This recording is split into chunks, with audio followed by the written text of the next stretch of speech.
सिंध हुकूमत की फलक टीम ने गुड्डू बैराज का हंगामी दौरा किया और सूरत-ए-हाल का तफसीली जायजा लिया। सूबाई वजीर अब्बासी जाम खान शोरो ने कहा कि सपर फ्लड अलर्ट जारी किया गया है, ताहम पानी के कम पहुंचने का इम्कान है, इसीलिए इंतजामिया को अलर्ट रहने की हिदायत की गई है।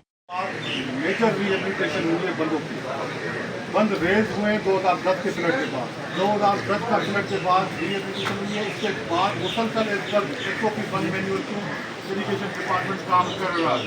जहाँ जहाँ पे हमें गैस पर पीस पर स्टड की ज़रूरत हुई है वो भी हमने वहाँ पे लगाए हैं। तो इंशाअल्लाह ताला बेहतर सूरत हाल में हैं, मजबूत हैं। तो जो भी कमी पेशी अगर कोई नज़र आई हमारे गुजरात साहिबान को पॉइंट आउट करेंगे इंशाअल्लाह ताला।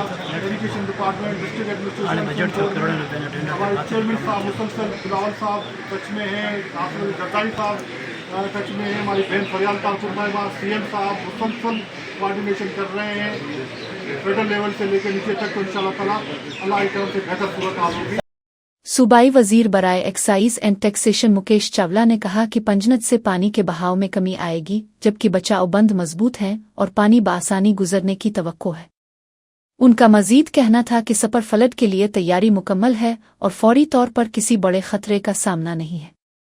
सैलाब से निपटने के लिए तमाम तर इंतजामात मुकम्मल कर लिए गए हैं और सिंध हुकूमत हर मुमकिन इक़दामात कर रही है।